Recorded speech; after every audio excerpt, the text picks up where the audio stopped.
당신은 축복의 사람입니다. 예, 우리 한 번 더 인사하도록 하겠습니다. 그리스도의 증인 됩시다. 갑작스럽게 썼습니다. 아마 목사님이 베트남 다녀와서 베트남 선교 보고하라고 그렇게 세우신 것 같은데 한 해를 마지막 보내면서 중요한 응답과 은혜를 찾고 누리는 그런 응답의 시간 되기를 살아계신 주의 이름으로 축원합니다. 베트남을 갔는데요. 오늘 이제 성탄 찬양을 쭉 하나님 앞에 드리는데 아마 그 나라 사람들은 크리스마스 의미를 모를 건데 어마어마한 트리들을 해놨더라고요. 제가 묵었던 숙소 사실 시골인데 거기에도 어마어마한 트리를 해놓고 가는 데마다 트리가 있어요. 가는 데마다 캐롤이 있어요. 제가 사역하면서 모인 분들한테, 사역자들한테 물어봤어요. 크리스마스가 무슨 뜻인지 아냐? 그것도 몰라요. 저와 여러분들이 복음을 알고 그리고 그리스도를 안다, 참된 크리스마스를 회복하고 참된 성탄의 축복을 회복하고 누리게 되시기를 살아계신 주의 이름으로 축원합니다. 크리스마스가 뭡니까? 하나님이 육신을 입고 이 땅에 오신 날입니다. 다시 말하면 저와 여러분의 문제를 인간 스스로 해결할 수 없기 때문에 하나님 당신이 친히 인간의 몸을 입고 오신 거예요. 그분이 이 땅에 오셔서 십자가상에서 우리의 모든 문제를 해결하시고 십자가상에서 승리하신 겁니다. 우리가 이 사실을 정말로 누린다면 크리스마스는 승리의 날이 될 것이고 크리스마스는 응답의 날이 될 것이고 저와 여러분들이 조금만 누린다면 현장을 살리고 사람을 살리는 그런 은혜 왕답을 누리게 될 줄을 믿습니다. 제가 11월 달이었어요. 11월 달에 제가 다락방 가는 현장에 우리 교회 이제 집사님이 이제 미용실 하잖아요. 이제 다락방 하고 난 다음에 저는 이제 거기 가면 사역도 하고 머리도 깎고 와요. 그날도 이제 사역하고 난 다음에 저 머리 좀 깎아주세요. 이러니까 이제 영업을 하는 이제 제가 앉았는 그 시간이 영업하는 스타트라. 이래가지고 하면서 이제 음악을 딱 트시더라고. 음악을 트는데 11월 달인데 크리스마스 캐롤을 성탄곡을 쭉 트시더라고. 그래서 제가 깜짝 놀래가지고 집사님 아직 12월 달도 안 됐는데 11월 지금 하반기인데 성탄 캐롤 틉니까? 이러니까 뭐라고 말씀하시냐니까 목사님 이것만 틀었는데 전도가 됩니다 이러더라고요. 크리스마스 캐롤 쭉 트는데요 거기 오신 고객들 중에서 눈물을 흘리는 분도 계시대요.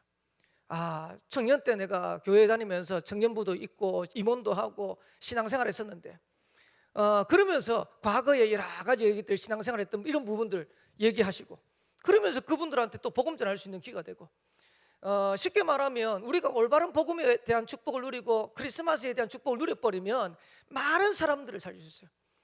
세상에게 빼앗겨버린 성탄의 축복을 세상의 흑암에게 빼앗겨버린 크리스마스의 축복을 이번 성탄절 통해서 찾고 누리는 그런 시간표 되기를 살아계신 주의 이름으로 축원합니다. 여러분 기도해 주셔서 지난 주간 월요일 날 출발해서 새벽기도 마치자마자 출발했어요. 새벽기도 마치자마자 출발해서 토요일 날 이제 새벽에 도착했는데 짧은 일정이었는데 베트남 사역을 제가 다녀오게 됐습니다. 아마 이제 코로나 기간 동안 저희 교회 이제 교육자 중에서는 제가 제일 먼저 선교 현장을 다녀온 것 같아요. 근데 제가 이제 또 가려고 했던 게 아니고 뜻하지 않는 베트남 선교 현장에 사역을 해야 되는데 갈 사람이 없는 거예요. 갈 사람이 없어서 선교사님이 저보고 급히 전화 와가지고 김동현 목사님 좀 갈 수 있으면 좀 다녀와 달라 이렇게 부탁을 해서 가게 됐는데 제가 이제 그 여권을 보니까 베트남을 들어갔던 스탬프가 제일 많더라고요. 그래서 매년 한 번 내지 두 번 베트남을 다녀왔는데 2020년부터는 스탬프가 없어. 그러다가 2022년도 이제 스탬프를 찍었는데 요번에 이제 베트남 갔는데 제가 지금까지 베트남 가가지고 제일 힘들었던 현장이었던 것 같아요. 호치민에서 내리자마자 잠깐 이제 거기서 식당에서 밥 먹고 통역하는 전사님 계세요. 제가 이제 베트남 말을 모르니까 한국말로 이제 하면 베트남어로 통역할 수 있는 현지인 전사님 계세요. 한국어 전공해가지고 지금 신학하고 계시는 그 전사님 만나가지고 국내선을 타고 1,400km를 날아갔어야 돼요. 하노이에서 가면 조금 더 가깝습니다. 한 300km 가면 되는데 왜 호치민에 있냐니까 호치민에 통역사가 있어가지고 그래서 통역하는 전사님하고 같이 비행기 타고 국내선 타고 1,400km를 날아갔는데 그 현장이 어디냐니까 빈이라는 현장입니다. 처음에 이제 선교사님이 저한테 문자를 주실 때 그 도시 소개를 이렇게 해놨어요. 빙시라고. 그래서 빙시. 그래서 제가 이거 분명히 이게 빙시가 아닐 건데, 그래서 이제 선교사님이 빙 할 때 이응자 붙여가지고 시라고 해놨던데, 제가 찾아보니까요, 빙이 아니고 빈이더라고요. VINH. 베트남에는 54개 성이 있습니다. 그 성 중에 하나인 한 300만 되는 성이 있어요. 성 중에 하나의 시입니다. 인구는 한 얼마 되냐니까 한 50만. 근데 베트남이 일단은 우리나라보다 인구가 2배 되니까요, 1억이 되니까 그렇게 큰 도시가 아니에요. 가보니까 완전 시골이야. 밝은 데는 대로변을 두고 밝은 데 빼고는 골목만 들어가면 다 어두컴컴해요. 이제 그 현장에 가가지고 거기에 이제 사역을 하게 된 겁니다. 제가 사역 가기 전에 우리 이제 온양 식구들한테는 기도 제목을 3가지 드렸어요. 하나님이 영세전부터 준비하신 1억 베트남 살릴 수 있는 선교의 정책이 달라고. 그게 첫 번째 기도 제목이었고, 두 번째는 사도행전 11장 19절에 응답을 확인하는 선교의 정되도록. 왜 그렇게 기도 제목을 드렸냐니까, 지금 코로나 기간 동안 베트남에 공안들이요, 선교사님들을 다 색출했어요. 이래가지고 선교사님 몇 분은 추방되고, 지금 현재 베트남 선교하시는 나경음 선교사님도 한국에 나왔는데 비자를 안 내줘요. 이제 얘네들이 얼마나 지금 까다롭게 하냐니까, 요번에 이제 가가지고 이제 북구의 김영순 권사님 아들 되는 송창근 우리 랩런트를 만났어요. 지금 이제 비에젯 항공의 부기장으로 일하고 있습니다. 만났는데 뭐라고 얘기하냐니까, 외국인 조정사들 승무원들도 비자를 안 내준대요. 이래가지고 자기가 본의 아니게 지금 비행을 많이 한대요. 왜냐니까 한국 비행 조종사들이 비행을 나가야 되는데 비자를 안 내주니까 비행사인데도 못 들어오는 거예요. 이래가지고 지금 베트남 선교사님이 비자를 냈는데 몇 번 반려가 되는 거예요. 이래가지고 이번에도 원래는 선교사님이 같은 일정을 가지고 함께 하기로 했는데, 이제 떠나기 전 한 며칠 전에 연락이 왔어요. 목사님 아무래도 같이 못 가겠다고. 그래서 목사님하고 이제 전사님하고 같이 들어가야 될 거니까 기도하면서 인도받으라고. 근데 공안이 방해를 안 할 때는 호치민에 모여가지고 소수민족들 그리고 그 지역에 있는 우리 전도자들이 모여가지고 훈련받았는데, 공안 이제 코로나 이후에 공안들 때문에 어쩔 수 없이 이분들이 흩어진 현장으로 들어가게 된 거예요. 쉽게 말하면 거기 빈시에 제가 갈 일이 없는데 코로나 때문에 어쩔 수 없이 흩어진 현장으로 들어갈 수밖에 없어요. 그래서 이분들이 요청한 거예요. 그래서 제가 이제 소식을 듣고, 그래, 스데반의 일로 일어난 환란 때문에 흩어진 자들이 흩어졌는데 그것 때문에 안디옥 교회가 생기지 않았냐. 오히려 기회다, 오히려 응답이다. 그 응답을 확인하고 누릴 수 있는 시간표 되게 달라고 기도 제목을 잡았고요. 세 번째 기도 제목은 그 빈 현장에 하나님께서 예비하신 하나님의 절대 제자 세우는 그런 선교 여정 될 수 있도록 3가지 기도 제목 가졌어요. 감사한 거는 이 응답들을 현장에서 확인하고 누릴 수 있는 그런 시간표였던 것 같아요. 그래서 제가 이제 가가지고 저녁에 도착했는데 시골이다 보니까요, 이미 뭐 상점들을 다 문 닫았고 밥 먹으러 가야 되는데요, 밥 먹을 데가 없어요. 그래가지고 걸어 가가지고 갔는데 포장마차 문을 찾았어요. 포장마차에서 저녁 식사를 하는데 그 시간이 밤 10시. 제가 새벽기도 마치고 출발했는데 밤 10시 돼가지고 저녁 먹은 거예요. 그 도시에서 먹었는데 그냥 이제 길거리에서 그냥 먹은 겁니다. 로컬식으로. 그래 물어봤어요, 전사님한테. 이거 얼마짜리냐? 그러니까 2만 동이래. 2만 동이니까 2만 원이 아니고 20분의 1입니다. 1,000원이라. 1,000원짜리 밥을 먹는데요, 이거를 베트남 사람들은 다 먹는데요. 그래서 제가 보면서 베트남 사람들이 진짜 열악하구나, 어렵구나. 그리고 그 다음부터 해가지고 사역을 들어가는데 차로 가는 게 아니고 오토바이로 가요. 그래서 물어봤어요. 왜 차로 안 가고 오토바이로 가냐? 이래 물어보니까 여기는 시골이라서 차로 들어가면 공안들한테 바로 걸린대요. 그래서 외국인이 도시에 들어갔다 나갔다 하는 게 공안들한테 걸리면 바로 추방되니까 오토바이 타고 들어요. 그래서 오토바이 헬멧 쓰고 마스크 끼고 이렇게 가니까 외국인인지 현지인인지 모르잖아요. 그래가지고 들어가는 겁니다. 오토바이 타고 가는데 그 교회라고 하는 그 문 안까지 싹 들어가더라. 그러니까 이제 제가 들어가는 거를 자세히 보지 않는 이상은 모르는 거예요. 그리고 난 다음에 거기서 이제 사역을 한 겁니다. 그런데도 마지막에는 조금 위험했어요. 사역을 끝나는 마지막 1시간 남겨놓고 메시지를 막 하는데 갑자기 목사님이 막 올라오시더니 불을 탁 끄시더라고요. 조용하라고. 인민위원회가 한 거예요. 그러니까 공안은 아닌데 그 지역 주민들 중에 공안하고 가장 가까이 연결할 수 있는 인민위원회 조직이 있는가 봐요. 이 사람들이 지금 며칠 동안 이제 많은 사람들이 왔다 갔다 하고, 그리고 그날 조금 더웠어요. 조금 더우니까 창문을 열어놨어요. 그 창문을 열어놓으니까 제가 메시지를 하는데 이렇게 이제 스피커를 통해 가지고 나가지는 않는데 제가 메시지하고 통역하는 소리가 조금 샜는가 봐요. 그러니까 이제 인민위원회 와가지고 왜 사람들이 왔다 갔다 하냐, 무슨 소리 나는 거냐, 이래가지고 이제 조사를 한 거예요. 다행히 그 교회가 가정집에 있는 다락방이었어요.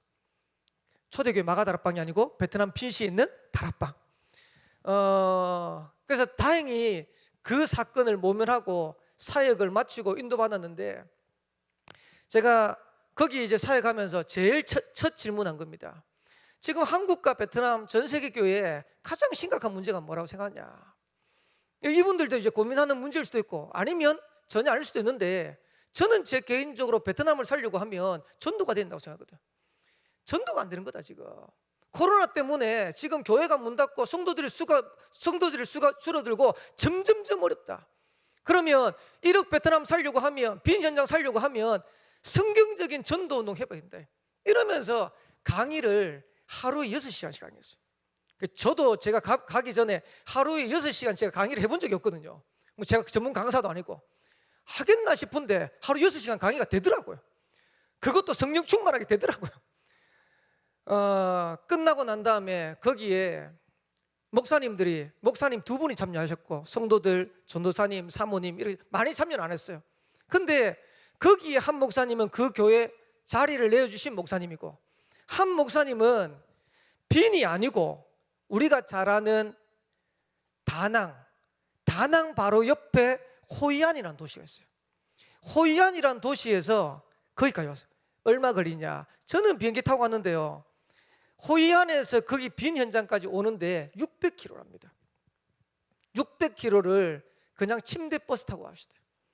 근데 이분들이 뭐라고 했냐니까 이번에 너무 감사하다고, 그러면서 마치고 난 다음에 저한테 질문을 할 게 있냐고 물어보니까, 만약에 우리가 복음운동 하는데 앞으로 사역을 어떻게 하고 양육은 어떻게 할 수 있겠냐, 이런 걸 좀 도와달라, 이렇게 얘기하시더라고요. 그래가지고 우리가 다락방하고 복음이 이제 문이 열리면 어떻게 사역할 수 있는지 이런 내용들이 있잖아요. 이런 부분들 쭉 전달했어요. 그러니까 나중에 이분들이 뭐라 하냐니까 다음번에 또 와줄 수 없네요. 제가 그거는 결정하는 게 아니니까 그래 기도하면서 인도받자라고 하고 나왔는데, 그 전사님, 통역하시는 전사님이 뭐라고 했냐니까 지금까지 강사들이 온 중에서 다음번에 와달라고 한 강사는 목사님 처음입니다. 이러더라고요. 어쨌든 이분들이 도전을 받고 이분들이 뭔가를 붙잡은 거예요. 그래서 보면서 하나님이 1억 베트남 복음화할 수 있도록, 특별히 빈 현장 50만밖에 안 되지만은 그 현장에 복음 운동할 수 있도록 새로운 시작을 하나님이 하셨구나. 거기에 비록 연약하지만은 거기에 소수의 전도자들이 하나님 일어나게 하신 걸 보면서 너무 감사하고, 빈이 50만인데요 교회가 5군데밖에 없대요. 5군데도 이런 교회를 해놓고 있는 게 아니고 전부 가정교회. 공안들이요 아예 내주지를 않는데요. 왜? 교회를 내주면 반드시 문제가 올 거니까 아예 안 내준대요. 근데 그 중에 하나의 교회인데 이분들이 거기에서 전도운동 하겠다는 겁니다. 근데 제가 나중에 들었는 얘기인데요, 5개 교회가 있는데 그 5개 교회들조차도 다락방이라는 걸, 우리가 다락방이라는 거, 다락방이 들어오면 뭔가 영향을 끼칠까 봐 우리를 경계한대요. 그러면서 이 목사님이 참여하는데, 목사님이 교회는 내주고 성도들은 참여할 수 있도록 하지만은 당신은 참여하지 마, 이런 식으로. 그러니까 어떻게 하든 베트남 현장에 복음 전하지 못하도록요 사단 마귀가 계속. 제가 오늘 짧은 시간에 보고 드리지만은 여러분, 우리 교회가 지금 불업권하고 바누아투 두고 기도하는데 불업권 복음화 위해서 바누아투 복음화에서 본격적으로 기도하세요. 그리고 좀에 생각나거든. 베트남 복음화 위해서도 기도해주세요. 저는 제가 몇 번 말씀을 드렸지만은 제가 선교를 너무 모르니까 제가 온양에 파송되고 난 다음에 얼마 안 있어가지고 베트남 며느리가 이제 시집을 왔어요. 그걸 마게도냐 한상으로 봤어요. 한 사람이지만은 하나님이 이렇게 베트남 복음화 하라는 거구나. 근데 지금까지 받은 응답이 어떠냐? 제일 큰 응답이 뭐냐? 저희 딸내미 소명이가 베트남 학교를 갔어요. 저는 그게 제일 큰 응답이라고 생각해요. 제가 베트남 학과 가라 한 적도 없고 또 베트남 학과를 인도받으라고 뭐 압력을 넣은 적도 없는데 자기가 그렇게 인도받겠대. 그래서 소명이한테 그랬어요. 소명아, 너는 베트남 학과 졸업하면 베트남 가서 살아라. 거기 가서 취직하고 거기서 일해가지고 베트남 선교사님 도와라. 이렇게 베트남 살릴 수 있도록 거기 헌신하는 거다. 그렇게 할 수 있도록 준비해요. 그러면서 이렇게 베트남 복음화하도록 기도하고 인도받는데 하나님은 어떻게 응답의 문을 여시냐? 임마누엘 온양교회 베트남뿐만 아니고 중국, 볼리비아, 브라질, 우즈벡, 태국, 필리핀 문을 계속 열어갔어요. 베트남 가기 전에 토요일 날 저희 온양교회에서 우리 집사님 부부가 이제 결혼식을 했어요. 결혼식을 했는데 그동안 결혼을 못하고 있다가 결혼식이 되어진 겁니다.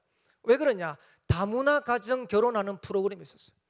그게 온산읍과 그리고 원자력 발전소에서 주관해가지고 하는데 거기에 이제 저희 교회 집사님이 선정이 된 거예요.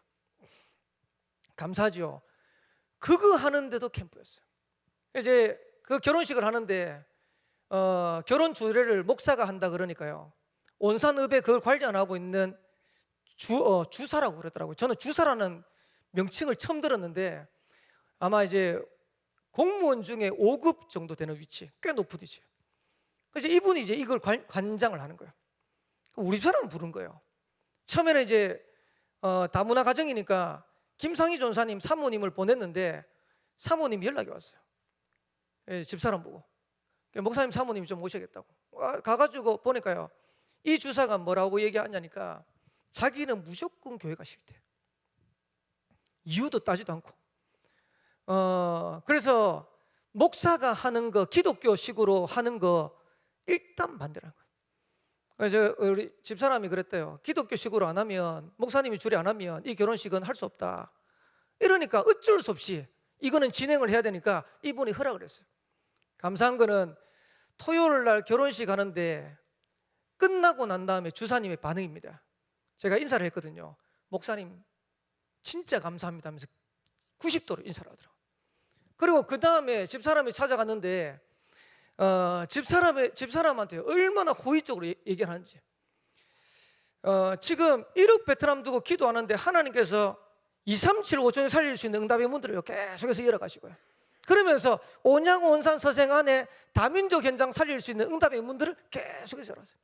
제가 왜 이 말씀을 드리냐? 우리가 기도하는 전도, 선교 아무것도 아닌 것처럼 보이지만 진짜 기도하면 하나님은 응답의 문들 열어가세요. 거기에 저와 여러분들이 쓰임받게 되기를 살아계신 주의 이름으로 축원합니다. 2022년도 마지막 보내는 중요한 시간표인데 저는 오늘 제목을 이렇게 잡았습니다.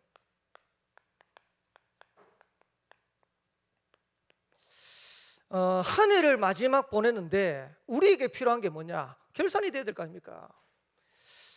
올바른 결산이 돼야지 그 다음에 응답을 향해서 믿음으로 갈 거 아닙니까? 많은 분들이 뭐라고 얘기하냐니까 목사님 저는 응답이 없습니다. 저는 어렵습니다. 신앙생활이 힘듭니다.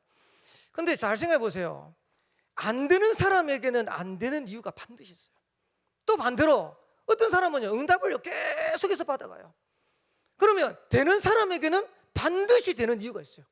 그러면 찾아내야 될 거 아닙니까? 2022년도를 보냈는데 한 해를 보내면서 나는 왜 이렇게 응답이 없지? 나는 왜 이렇게 하나님 주시는 응답과 축복을 놓치고 살아가지? 이런 사람이 있다면 진짜 찾아내야 돼요. 그리고 응답받는 분들이 계시다면 그 다음에는 나는 어떻게 인도받아야 되지? 찾아내야 될 거 아닙니까? 그러면 많은 분들이, 우리 성도들이 응답을 놓치고 살아간다고 하는데 응답을 놓치고 살아가는 이유 중에 제일 큰 이유가 뭐냐? 하나님의 말씀을 안 붙잡는 겁니다. 여러분들이 진짜로 하나님 주시는 말씀을 붙잡는다면 하나님은 말씀을 반드시 성취하세요. 이걸 놓치고 살아가니까 응답을 놓치고 한번 확인해 보시기 바랍니다. 2022년도 본부 주제입니다. 제123 RUTC 응답 24. 메시지 흐름 따라 인도받는 분들은 이게 금방 가벼워요. 그러면 응답 24에 세 가지 원단의 메시지를 주셨어요. 나를 살리는 나의 24. 여러분 오늘 예배 드렸는데 여러분들 개인적으로 어떻습니까? 하나님 주시는 응답과 축복을 여러분 누리고 있는 것 같습니까? 교회 살리는 교회 24. 여러분 때문에 교회 사는 역사를 일어났습니까? 지금 어떻게 인도받고 있습니까? 그러면서 현장 살리는 현장 24. 안 하는 거예요. 그러면서 원단에 뭐라고 말씀하셨냐니까 나를 살리고 교회 살리고 현장 살려고 하면 24 해야 되는데 다른 거 24 하지 마라. 이거 24 해라. 여러분 만약에 오늘 메시지 듣고 예배드리는 성도 중에서 나는 2022년도 응답이 없다 이런 분들은요 오늘이라도 붙잡아야 돼요. 진짜로 여러분들이 성삼위 하나님의 능력, 보좌의 축복, 삼시대를 살릴 수 있는 그 능력이 나에게 이미 버리면 여기서 끝나는 거예요. 교회 현장에 이미 버리면 끝나는 거예요. 현장이 이미 버리면 끝나는 거예요. 이걸 저와 여러분들이 찾아내는 겁니다. 그러면서 우리 교회 이제 메시지입니다. 237 시대 참응답 24. 본문이 시편 23편 1절에서 6절이죠. 여호와는 나의 목자시니 내가 부족함이 없으로다. 최고의 응답받았던 인물 다윗입니다. 그러면 다윗이 어떻게 응답받고 인도받았냐? 여호와가 나의 목자시기 때문에 내가 부족함이 없다라는 겁니다. 다시 말하면 복음 안에서 모든 걸 찾아냈어요. 이러면 따라와지는 응답이 있죠. 올바른 전도가 회복돼요. 임마누엘 온양교회 주신 응답 가지고 울산 시찰 그리고 부산노예 살릴 수 있는 그런 응답이 있게 되기를 주의 이름으로 축복합니다. 그래서 진짜로 저와 여러분들이요 이 응답 찾아내야 돼요. 그러면서 올바른 교회를 회복해야 돼요. 지금 교회 축복 다 놓치고 있잖아요. 지금 교회 다 무너지고 있잖아요. 그러면서 교회가 무너지면서 렘넌트들 후대들요 다 무너지고 있잖아요. 이거 찾아내야 되는 거예요. 저는 온양에 있으니까 온양에도 기도 제목을 잡았어요. 주제를 붙잡았어요. 온양의 주제는 뭐냐? 초대교회 응답 24입니다.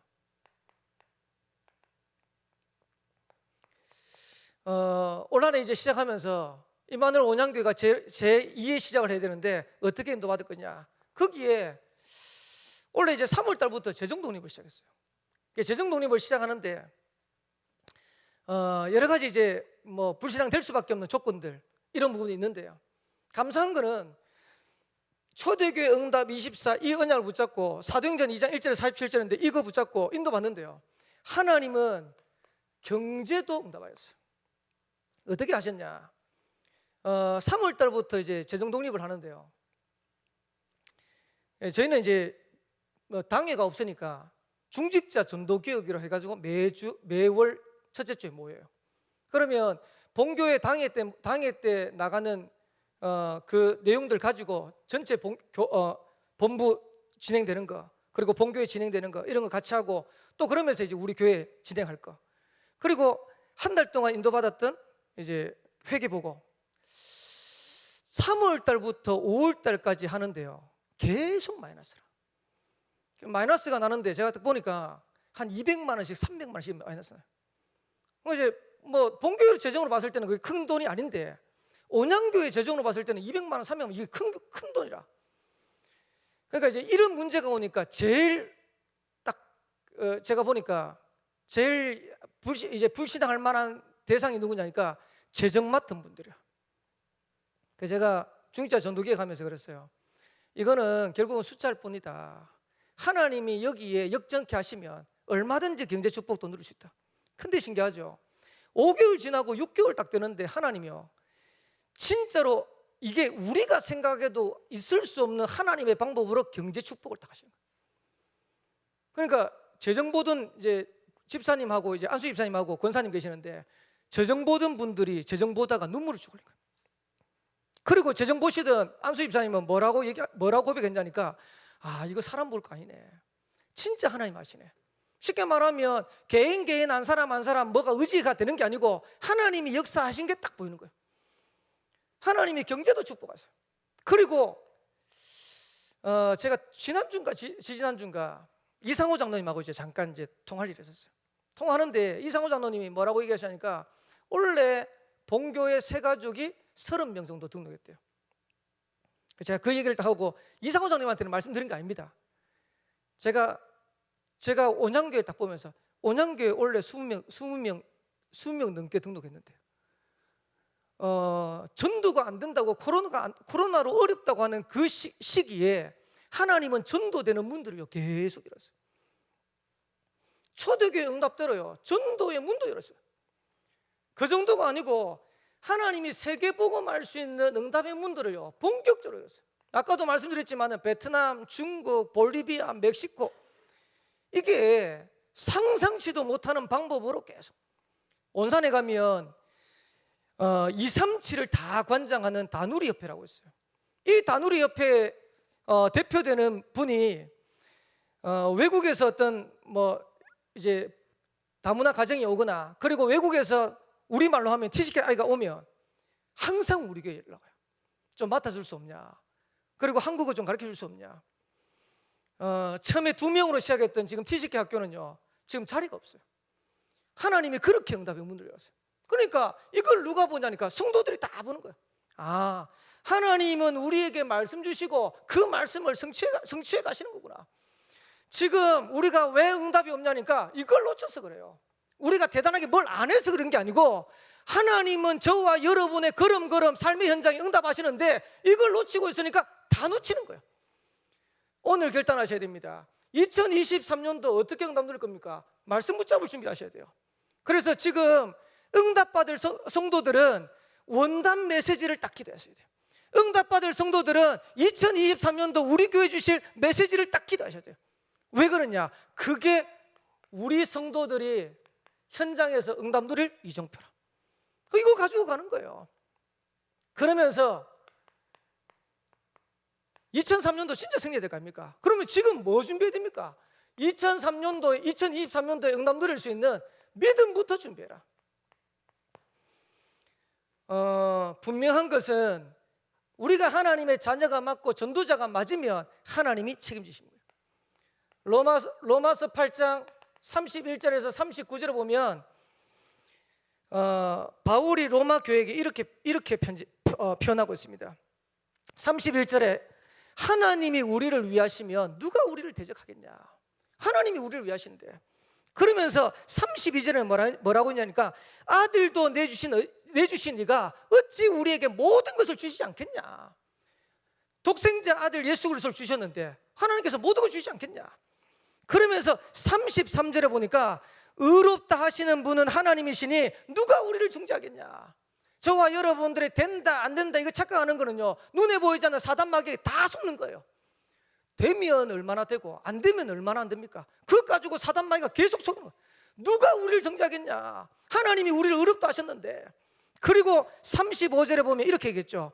환난이나 공고나 박해나 기근이나 적신이나 위험이나 칼이랴. 그리스도의 사랑에서 우리를 끊을 수 없다는 겁니다. 그러면서 38절 39절에 보니까 내가 확신하노니 사망이나 생명이나 천사들이나 권세자들이나 현재일이나 장래일이나 능력이나 높음이나 기품이나 다른 어떤 피조물이라도 우리를 우리 주 그리스도 예수 안에 있는 하나님의 사랑에서 끊을 수 없다.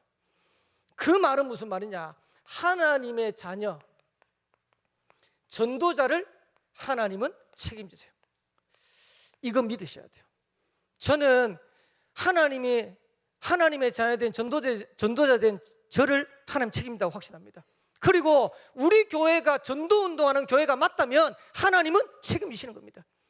기도해 주시기 바랍니다. 지금 김기쁨 랩먼트가 지금 치료하는 과정 속에 있어요. 그리고 한주석 집사님이 제가 보니까 병명도 잘 모르겠어요. 망막열공이래요. 뭔지를 모르겠는데 이제 교육자 단톡방에 올랐는데 수술을 해야 되는데 염증 수치가 안 떨어진대. 근데 저는 제 개인적으로 확신한 게 있습니다. 하나님의 자녀 전도자가 맞다면 책임지실 것이다. 우리가 그거 믿어야 됩니다. 여러분이 일어난 여러 가지 갈등 문제, 그거 속으면 안 돼요. 그거는 분명한 하나님의 계획을 이루는 수단이 되는 거예요. 그래서 거기에만 속지만 않으면 된다. 그러면서 히브리서 11장 6절에는 이렇게 표현하고 있죠. 하나님께 나아가는 자는 반드시 그가 계신 것과 그가 자기를 찾는 자들에게 상 주시는 이심을 믿어야 할지니라. 하나님 살아계신 거 맞습니까? 그리고 그 하나님 앞에 기도하면 응답 누리는 거 맞습니까? 이거 믿으셔야 돼요. 그래서 전 성도들이 2023년도를 준비하면서 뭐부터 준비하냐? 믿음부터 준비하는 거다. 믿음대로 될 거니까. 가나안 정복 어떻게 합니까? 믿음으로 하는 거예요. 그러면서 이사야 40장 8절입니다. 풀은 마르고 꽃은 시들지만은 나 여호와의 말씀은 영영이 있으리라 하라.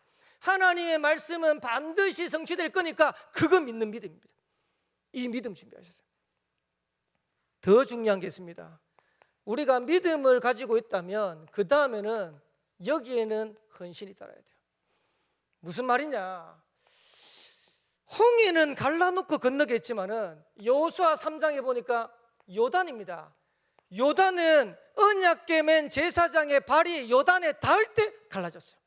그 말은 무슨 말이냐? 우리가 복음의 언약을 진짜 붙잡고 믿음 가지고 믿음의 걸음을 내디딜 때 그때 역사라는 거예요. 이거를 2023년도는 진짜 맛보셔야 돼요.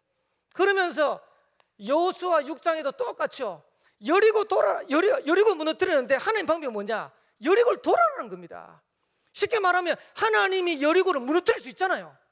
근데 무너뜨리는 방법이 뭐냐니까 하나님 말씀 안에서 돌아라는 겁니다. 도는데 말하지 말고 돌아라. 그 말은 무슨 말이냐? 불신앙하지 말고 돌아라. 그리고 하루에 한 바퀴씩 돌고 마지막 단에 7바퀴 돌고 함성 내질러라. 전 성도가 언약 안에서 하나 될 때 기적의 문이 열리는 겁니다. 그거 체험하셔야 돼요. 그러면서 초대교회 사도행전 1장 14절에 보면 초대교회는요, 믿음도 믿음이고 언약도 언약이었지만 이거 붙잡고 모인 겁니다. 다시 말하면요, 생을 걸어버렸어요. 부탁합니다. 지금 코로나 때문에 영상으로 예배 드리는 게 완전히 굳어진 성도들 많아요. 우리 2023년도 지금 가서 해도 되지만은 오늘부터 결단하세요. 성도들이 예배로 모이는데 생을 걸어버려야 돼요. 그래서 여러분 한번 생각해보세요. 물론 한두 명 모여가지고 예배 드려도 된다니까요. 근데 임마누엘 울산에 전 가족들이 함께 모여서 예배 드린다. 그 영적인 파워가 어마어마한 거예요. 근데 사단 마귀는 지금 코로나 기간 동안 이걸 다 못하게 한 거예요. 초대교회 성도들 하나님 하실 수 있잖아요. 할 수 있는데 초대교회 성도들은 언약 붙잡고 생을 걸고 모인 겁니다. 거기에 약속하신 성령의 능력이 임해버린 거예요. 이거 찾아내셔야 돼요. 그러면서 사도행전 4장 32절에서 37절입니다. 초대교회는요 아예 올인해버렸어요. 전 재산을 다 내버려요. 내년에 전문가들이 이렇게 예상하더라고요. 2022년도보다도 2023년도 경제는 더 어려울 거다. 지금 아마 사업하시는 분들 여러 가지 어떤 현장에서 계신 분들은 아마 많이 느낄 겁니다. 경제가 어렵구나. 근데 보세요. 초대교회는요 천하가 흉년 드는데 오히려 응답 누렸어요. 그게 안디옥교회입니다. 사도행전 11장 28절 30절 전 성도들이 여기요 제대로 헌신 다 하죠. 여러분들이 하나님 앞에 진짜 이명계약 가지고 하나님 앞에서 올바르게 헌금하면 하나님은 거기에 경제 축복의 문을 열어가시는 거예요. 우리 그 온양 얘기를 잠깐 드렸는데 재정 독립한다 그러니까 어떤 분이 사업을 딱 시작하시더라고요. 사업을 딱 시작하시는데 이유가 뭐냐? 제가 이유를 듣고 나는 기가 막혀가지고 기절하는 줄 알았어요. 목사님 사례비라도 드려야 되니까. 이제 남편 되시는 집사님은 믿음이 없어. 그래 남편 되시는 집사님한테 11조 드리자고 계속 얘기했는데 네가 벌어가지고 돈 벌면 11조 드리라 이래 된 거예요. 그러니까 이제 부인 되는 집사님이 언약을 굳게 붙잡았어요. 그래서 재정 독립하는데 목사님 사례비라도 드려야 된다면서 사업을 시작했어요. 자, 그 소리를 듣는데요 얼마나 감사하든지. 근데 이런 헌신들이 모여가지고 교회가 사는 거예요. 지금 임마누엘 울산교회 지금 성전 건축하잖아요. 하나님이 하시면 얼마든지 가능하잖아요. 문제는 뭐냐? 믿음 가지고 헌신하는, 여기에 응답 누리는 그런 증인들 나와야 돼요. 그래서 500의 기적이 언제 일어났냐? 하나님이 5,000명 얼마든지 먹일 수 있지 않습니까? 근데 요구했어요. 너희 중에 먹을 것 있는 사람들 가져와라. 그러니까 어린 아이가 하나가 500을 가져온 거예요. 그걸 하나님이 예수님이 축사하셔서 떼어주는데 5,000명 먹이고 12가 광주로 남아. 그 헌신이 없었다면 500의 기적은 없는 거예요. 저와 여러분들의 복음 안에서 기도하면서 진짜로 하나님 앞에 인도받는데, 거기에 하나님이 성전 건축할 수 있는 빛의 경제, 울산과 동문을 살릴 수 있는 전도 선교 경제, 후대 살릴 수 있는 렘넌트 경제 다 회복하게 하는 거예요. 이걸 초대교회가 그렇게 누린 거예요. 나중에는 어떻게 됐냐? 여기에는 반드시 결과가 오는 거죠. 다시 말하면 여기에는 반드시 열매가 맺어지는 겁니다. 예를 들면 노아입니다. 120년 동안 아무 응답 안 오는 것처럼 보이죠? 아닙니다. 방주 맞는데 120년 동안 손가락질 당하면서 조롱거리 당하면서 계속했어요. 결과는 뭐냐? 전 세계 땅을 다 차지해버렸네. 여러분, 우리가 언약 붙잡고 헌신하는 이게 별것 아닌 것처럼 보이고, 불신자들을 봤을 때는 조롱거리처럼 보이지만 아닙니다. 결국은 그게 세계를 살리는 길이 되는 거예요. 그러면서 아브라함도 똑같습니다. 너는 본토 친척 아비 집을 떠나라. 내가 네게 지시할 땅으로 가라. 그게 쉬운 것처럼 보이지만 어렵다니까요. 근데 언약 붙잡고 내디딘 거예요. 하나님이 나중에 아브라함을 얼마만큼 축복하셨냐? 믿음의 조상이다. 여러분들이 여러분의 가정 가문을 살리는 믿음의 조상 되길 바랍니다. 여러분의 현장을 살리는 믿음의 조상 되길 바랍니다. 나중에 믿음의 조상 정도가 아니고 가병 318명을 거느릴 만큼 경제 축복이었어요. 왜? 그래야 세계복음하니까. 우리가 그냥 이렇게 가는 것처럼 보이지만 아닙니다. 여러분들이 믿음 안에서 헌신하는 이것은 반드시 결과로 열매 맺게 돼 있어요. 그리고 요셉입니다. 노예 가고 감옥 갔죠. 하나님 그게 과정이라니까요. 노예로 감옥 보내가지고 준비시키는 거예요. 나중에는 얼마만큼 응답 누리게 하셨냐? 애굽을 살리는 응답 누리게 하셨어요. 모세입니다. 80세 된 모세를 불렀어요. 우리 같으면 어떻게 할까요? 만약에 여러분 나이 많이 들었다. 제가 지금 50이거든요. 50인데 내년에 이제 50 하나. 윤석열 대통령에게 감사드려야 돼요. 내년 6월달 되면 만 나이로 한대.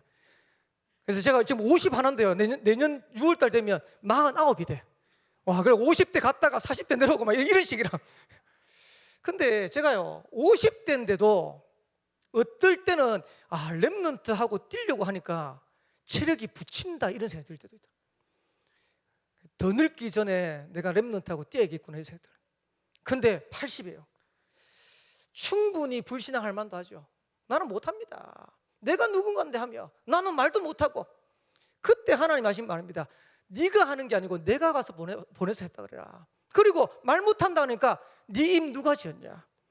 그리고 네 입에다가 말을 내가 주겠다는 거예요. 그래도 못한다 하니까 네 형 아론 말 잘하는 형 있지 않냐, 같이 가. 그래도 안 된대. 죽을 뻔했죠.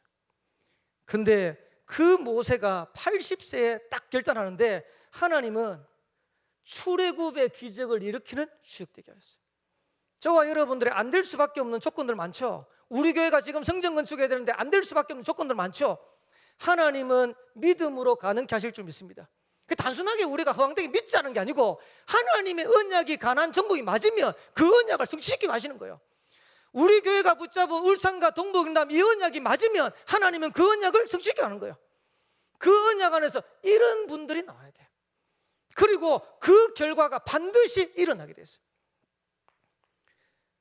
그러면서 민수기 13장에 보니까 가나안을 정탐하러 12명을 보냈어요. 12명을 보냈는데 10명이 돌아와서 하는 말입니다. 우리는 거기 가가지고 보니까 거기에 들어갈 수 없다는 거예요. 그 거민은 강대하고 그리고 그들이 볼 때 우리는 메뚜기 같다. 하나님은 이들을 통해 가나안 정복한 게 아니고요, 믿음을 고백한 두 사람 여호수아 갈렙. 여호수아 갈렙 통해 가지고 하나님은 가나안 정복했어요. 똑같은 현장입니다. 뭐라고 고백했냐니까 이 땅은 하나님께서 우리에게 주신 땅이 맞다는 거예요. 그리고 불신앙하는 사람은 메뚜기 같다라고 생각했는데 믿음 고백하는 여호수아 갈렙은 뭐라 했냐니까 아니다. 그들은 우리의 밥이다라는 거예요. 누가 정복했습니까? 여호수아 갈렙이 가나안을 정복하는 겁니다. 이거 찾아내셔야 돼요. 그러면서 히브리서 11장 인물입니다.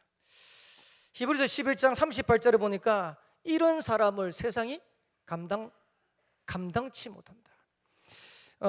임마누엘 울산교회, 저희 교회에 진짜로 하나님 보실 때, 그리고 많은 옆에 있는 우리 성도들 볼 때, 야, 이런 사람들이 이런 사람이 있으면 진짜 하나님이 역사하실 거다. 이런 모델 되어지는 증인 나오게 되시기를 살아계신 주의 이름으로 축원합니다. 베트남을 다녀오고 난 다음에 지난주 주일날은 제가 대구를 다녀왔어요.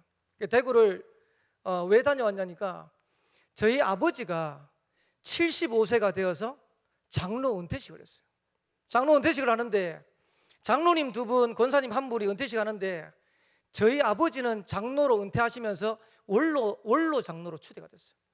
다 장로로 이제 원로 장로로 추대되는 게 아니고 그 교회의 공로가 인정된다고 하는 사람이 한해 가지고 원로 장로가 되는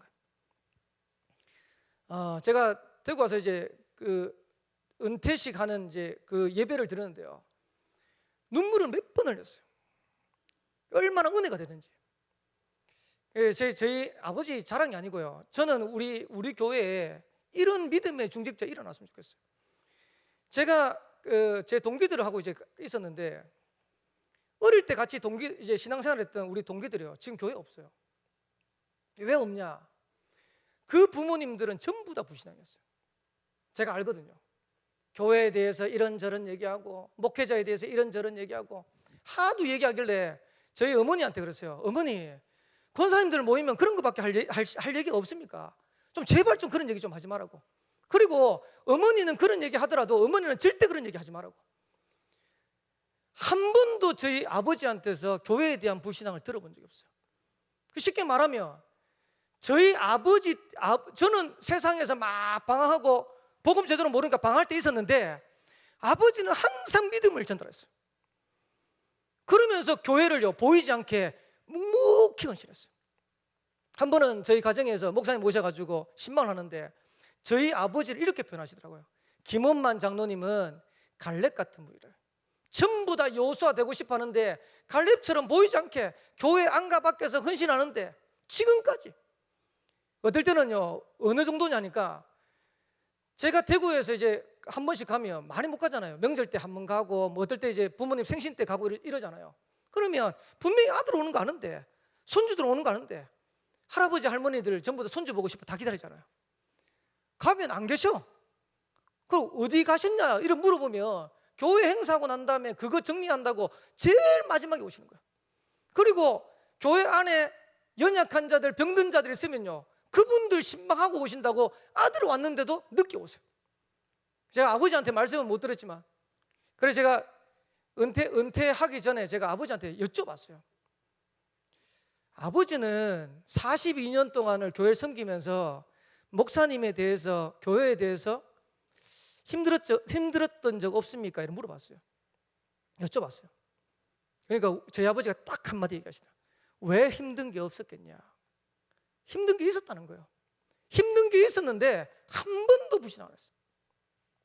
그러면서 교회 안에 헌신했어요. 그러면서 저희 아버지가 이명격이 뭐냐니까 찬양사요. 지금도 그날 은퇴식 하는 그날 그 주간에 일부 예배 때 성가대 쓰셨다고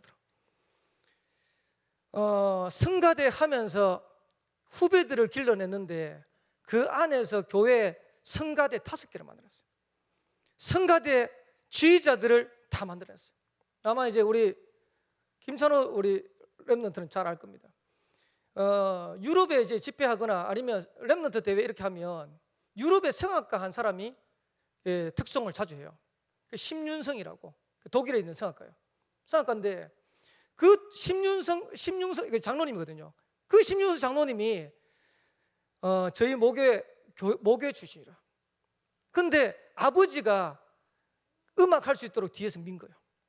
어려울 때마다 챙기고 어려울 때마다 기도해주고. 그러니까 나중에 이제 영상을 보냈더라. 장로님이 제가 어려울 때마다 기도해 주시고 배경되어 주셔서 지금 찬양으로 하나님 앞에 응 돌릴 수 있는 그런 찬양 사역자 됐다. 제가 보면서 감사하다. 우리가 걸어왔던 믿음의 헌신, 이게 별것 아닌 것처럼 보이지만 결과는 반드시 옵니다. 제일 큰 결과가 뭔지 압니까? 우리 후대들이요 다 살았어요.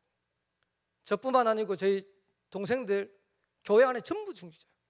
거기다가 밑에 손주들 다 있잖아요. 손주들이 든든하게 쫙 여러분들의 교회를 위해서, 주의 일을 위해서 헌신하는 거 절대 헛되지 않습니다. 2020년도 보내고 2023년도를 시작하는 중요한 시간표에 딱 결단했어요. 나는 2023년도 믿음으로 교회 살리고 현장 살리는 증인 되겠다. 그리고 큰 건 할 수 없다 할지라도 작은 건 할 수 있잖아요. 여러분들이 하나님 앞에서 성전 건축 대단한 걸 하라는 게 아니고 500년 헌신을 할 수 있잖아요. 그거 하는 겁니다. 그거 하는데 하나님은 거기에 기적으로 역사하시는 거예요. 이걸 저와 여러분들이 찾고 누린 겁니다. 마지막 결론입니다. 이번에 일부 예배 때도 말씀하셨고 지난주에 산업인 대회 때도 계속 말씀하셨는데 응답받지 못하는 장벽을 무너뜨리셔야 돼요. 여러분들에게 걸림돌 되는 걸림돌, 그걸 깨트려 버려야 돼요. 안 그러면 우리가 어마어마한 복음만 있는데도 불구하고 많은 응답과 축복을 놓쳐버려요. 그래서 제일 중요한 게 뭐냐, 오늘 성경에 보니까 야고보서 5장 15절에서 18절을 읽었는데, 그런즉 너희가 어떻게 행할지를 자세히 주의하여 지혜 없는 자같이 말고 오직 지혜 있는 자처럼 해라. 여러분들이 진짜로 하나님 앞에서 기도하시면서 지혜 있어야 돼요. 그러면서 이렇게 했어요. 지혜 있는 자는 어떻게 하냐? 세월을 아껴라는 거예요. 얼마 전에 뉴스 들어보셨죠? 제가 이제 그 사회 가다가 차를 타고 가는데 깜짝 놀랐어요. 뉴스. 그게 울산 뉴스가 아니고요, 중앙 메인 뉴스라. 뉴스에 뭐라고 했냐니까 울산 교육감 노키가 죽었대. 그것도 밥 먹다가 죽었대. 제가 그것 딱 들으면서 하나님이 불러가시면 가야 되는 거구나. 우리가 아무리 자리가 있고 배경이 있고 할지라도 그게 소용이 없어요. 그래서 하나님 뭐라 하냐니까 세월을 아껴라는 거예요. 우리가 하나님 앞에 쓰임받을 수 있는 시간표가 많이 있는 것처럼 보이지만 그렇지 않다니까요. 월요일날 어떤 집사님 전화가 왔어요. 일꾼을 하나 뽑았는데 너무 괜찮은 일꾼이라. 너무 괜찮은 일꾼이라서 이 일꾼하고 제대로 인도받으면 되겠다 했는데 얼마 안 돼가지고 이 일꾼이 와야 되는데 교단하는 시간에 안 오는 거예요. 연락할 방법이 있어요. 연락도 안 되고. 나중에 수소문해가지고 가가지고 집을 찾아갔는데 죽어있더라는 거예요. 자살이 아니고 갑자기 돌아서 살버린 거예요. 집사님이 충격을 먹는 거예요. 그러면서 뭐라 하냐니까 그래 내가 복음을 전했어야 되는데 늦었어요. 벌써 지나가 버렸어요. 저와 여러분들에게 주어진 시간표가 많지 않다니까요. 근데 우리는 뭘 생각하냐니까 아직까지 많이 있다고 생각해요. 빨리 넘었어야 돼요. 여러분들의 응답 누리기 위해서 제일 먼저 준비해야 될 게 뭐냐? 영성부터 준비해. 하나님이 저와 여러분을 마음껏 쓸 수 있는 영성 준비해라. 그래서 오늘 17절 18절 이렇게 했죠. 이러므로 어리석은 자가 되지 말고 오직 주의 뜻이 무엇인지 이해해라. 그리고 술 취하지 마라. 이는 방탕을. 이거 술 취하지 말라는 게 아닙니다. 세상적으로 방황하지 말라는 겁니다. 그러면서 성령의 충만함을 받으라는 겁니다. 여러분의 영적 상태에 따라서 응답합니다. 이거 준비하세요. 그래서 영성을 회복하는데 만약에 여러분들 지금 이거 안 돼 있으면 영성 회복하는데 집중하셔야 돼요. 그리고 빨리 여러분의 삶도 빨리 바꾸셔야 돼요. 지금 우리 교육자들 보니까요, 교육자들도 건강 때문에 오래 당하세요. 운동하셔야 돼요. 연초 되면요 항상 하는 게 있어요. 운동해야지, 살 빼야지, 맨날 운동해야지, 살 빼야지, 그러고 한 해 다 가버렸다. 여러분들 세계복음 알 수 있는 건강 회복하게 되길 주의로 축복합니다. 그러면서 책도 좀 읽으세요. 여러분 치매 안 걸리려면요 나이 들수록 책 읽으셔야 돼요. 그러면서 여러분들의 경제 축복 누리도록 아까도 말씀드렸지만 헌금관 이런 거는요 딱 결단하셔야 돼요. 하나님이 저와 여러분의 현장에 어떻게 축복하신, 결국은 이게 빛의 경제 회복하는 최고의 키입니다. 그러면서 마지막 세 번째입니다. 세계 복음 알 수 있는 실제 준비해라. 뭐 조금 시간이 지났는데 내년에 저희 임마누엘 온양교회 할 내용입니다. 내년에 임마누엘 온양교회는 111 운동할 겁니다. 이름 뭐냐? 한 선교지 정해라. 이름 뭐냐? 그 다음 이름 뭐냐? 선교지 정했으면 그 나라 살릴 수 있는 언어 준비해라. 그리고 나머지 이름 뭐냐? 세계복음할 수 있는 도구가 되는 악기, 기능 한 가지 준비해라. 그래서 렘넌트부터 해서 전 성도들까지 그래놓고 이제 저도 해야 될 거 아닙니까? 지금 나라 정하고 지금 이제 언어 해야 되는데, 그래서 50살에 지금 영어 공부 한번 시작해 보려고 지금 생각하고 있습니다. 왜냐니까 지금 해외 나가 보니까요, 언어가 딸려. 베트남 말도 안 되는데 영어도 지금 뭐 하여튼 몇 마디밖에 못 하니까, 가면 이제 영어 좀 잘하는 사람은 영어 되냐고 물어보는데 이러니까 그 다음에 이제 진행이 안 되는 거예요. 앞으로 세계복음 하려면 언제 하나님이 쓰시더라도 쓸 건데 지금이라도 준비했구나. 그래서 여러분들이 나름대로 하나님 앞에서 한 선교지, 우리 교회가 기도하는 바누아투를 하든지 브로큰을 하든지 정해요. 그리고 그 선교지 살릴 수 있는 실제적인 걸 준비해요. 실제적인 응답을 누리는 거예요. 하나님이 저와 여러분 통해서 세계복음의 언약을 이루어 가실 줄 믿습니다. 그리고 울산과 동문을 살릴 수 있는 증거들 이루어 가실 줄 믿습니다. 거기에 저와 여러분 최고의 응답을 확인하고 누리는 응답의 밤 되기를 살아계신 주의 이름으로 축원합니다. 그래서 오늘 10일 남았는데 결산의 시간표고, 그리고 새로운 2023년도를 준비하는 시간표다. 기도하겠습니다. 살아계신 하나님, 은혜 감사합니다. 우리를 통하여 세계복음화 이루어 가실 것인데 이 일을 위하여 결산하는 축복의 날이 되게 하옵시고, 새로운 2023년도를 준비하는 최고의 응답의 시간표 되도록 인도하여 주옵소서. 살아계신 예수 그리스도의 이름으로 기도합나이다. 아멘. 교회 소식부터 알려드리도록 하겠습니다. 성전 건축